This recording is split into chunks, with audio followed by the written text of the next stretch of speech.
Avocado na binigay ng aking pinsan. Siya. Sarap kanina.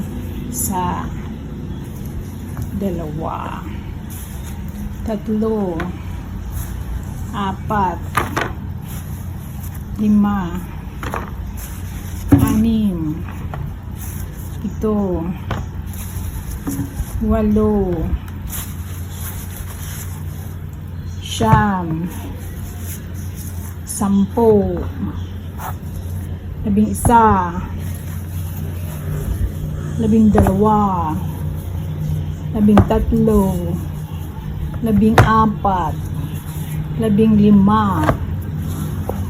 16,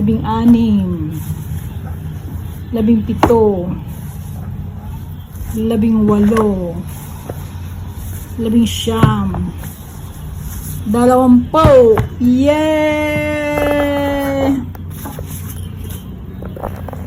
Sa mabait kong pinsan, maraming salamat. Binigyan ako ng 20 peraso.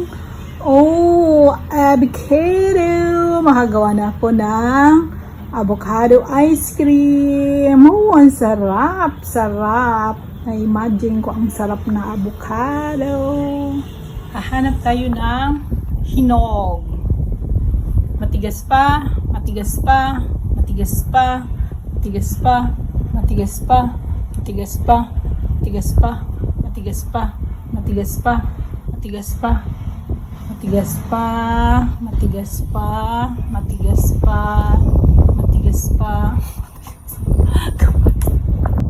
Ito ang evergreen avocado. Mga mahihilaw pa siya. Ito medyo malambot na. Ito malambot na. Matigas pa. Ito luto na. Ay ko, sarap. So, tingnan natin ito. Lakas ang hangin, mga lalab sa amin. Anong oras na ba?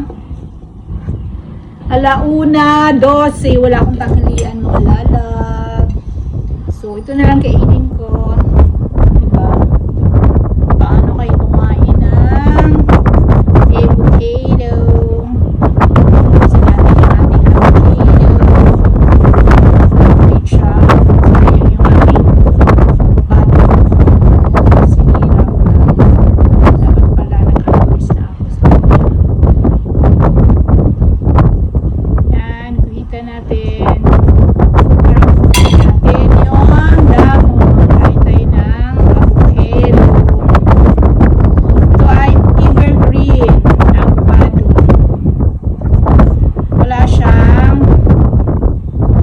Wala siyang ang ganda ng buksan, no?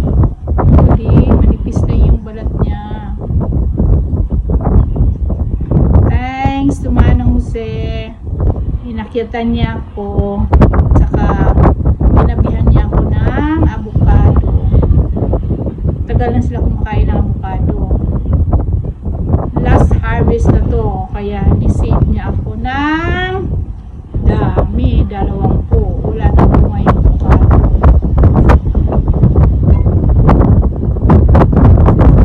Ganda. Evergreen, no? Ganda siya. Ganda yung balata, no? Okay.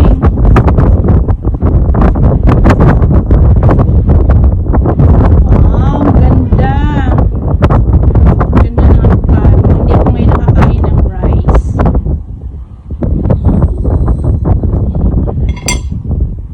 Ganda ng avocado.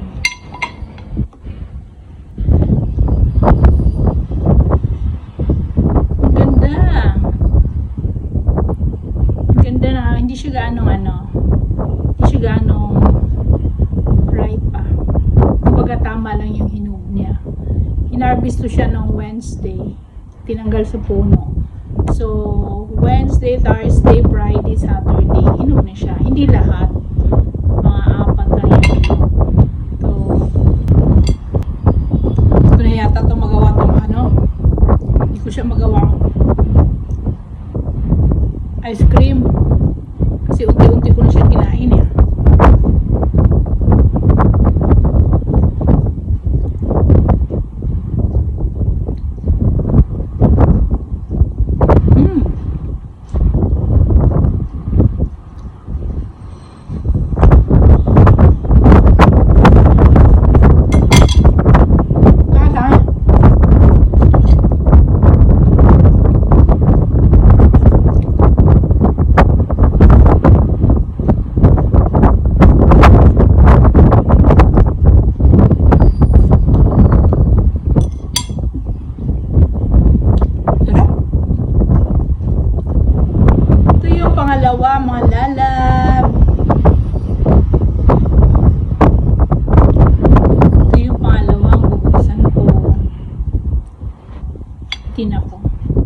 Ayoko siya lagyan ng any chemicals.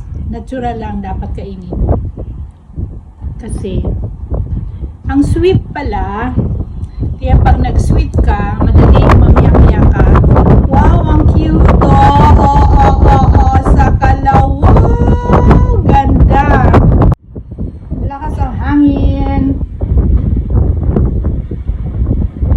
Pangalawang kain ko na to. Baga.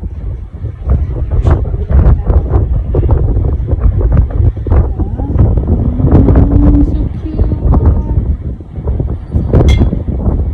Ang tawag dito ay evergreen na avocado.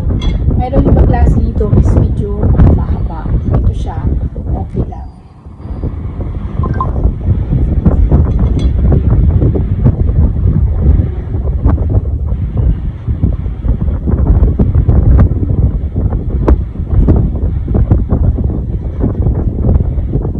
Diba?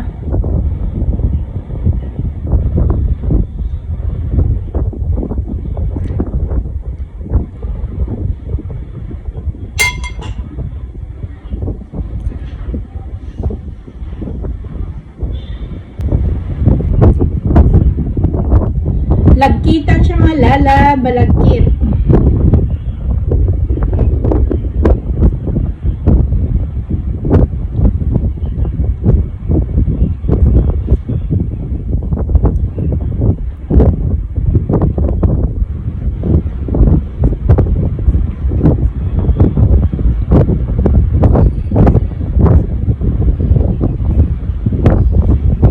Pag nagtanim pa ng avocado, after 10 years, pamuha na siya.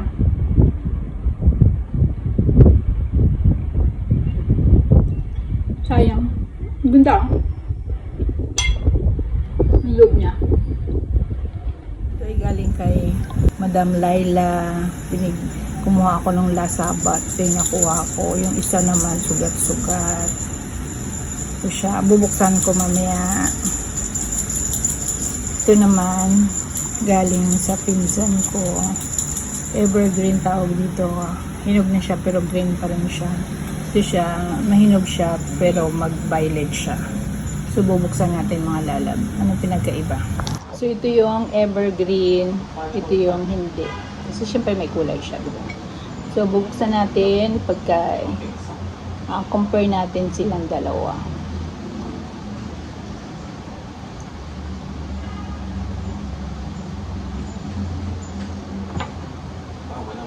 Yan, ang evergreen, makapal ang laman. Look.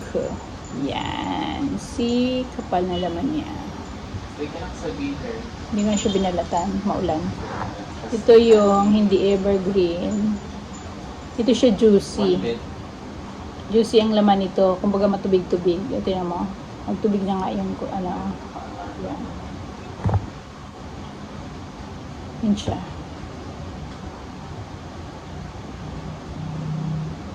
Pinagkaiba. Yan ang dalawa. Tingnan natin kung madali ba siyang balataan.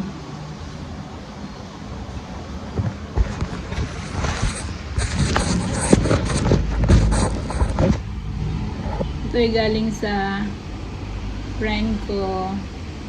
Binigay noong Sabado. Kung madali rin siyang balatan, maganda din siyang balatan. See?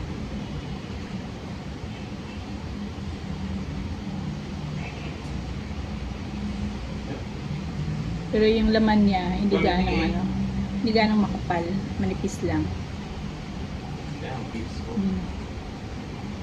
Yun siya medyo juicy. Mabasa-basa. Okay. Both sides. Okay.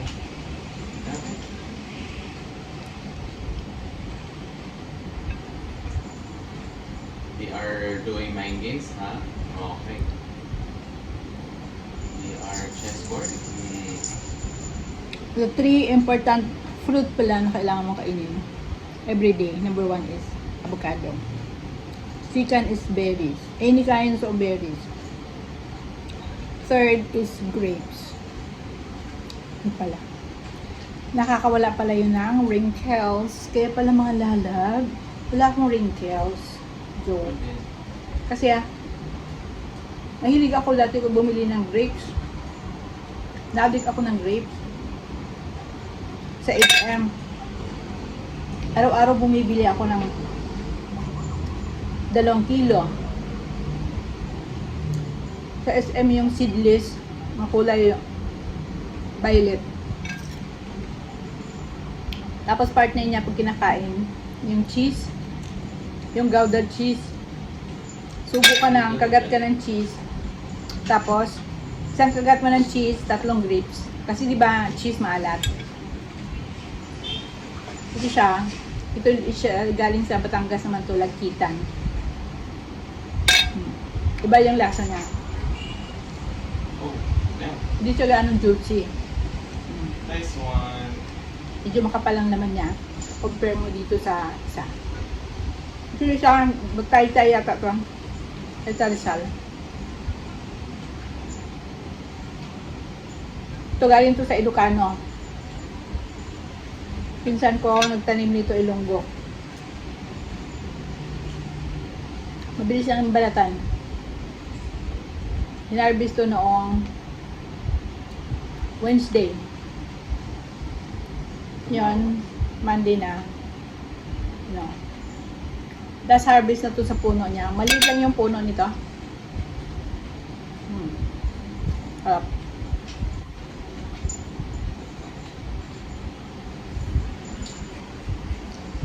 Yep, committing. Ang buto niya maliit lang. Saka oblong. Ito, ang buto dito malaki. Na medyo pabilog. Ano. 130 soba. Tsaka 40 dumidikit jet. sa ano siya. Yung buto niya dumidikit sa yung skin ng buto. Dumidikit sa ano.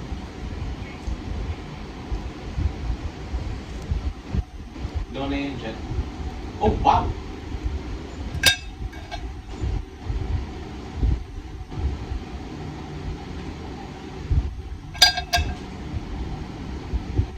Almusal ko mga lalab.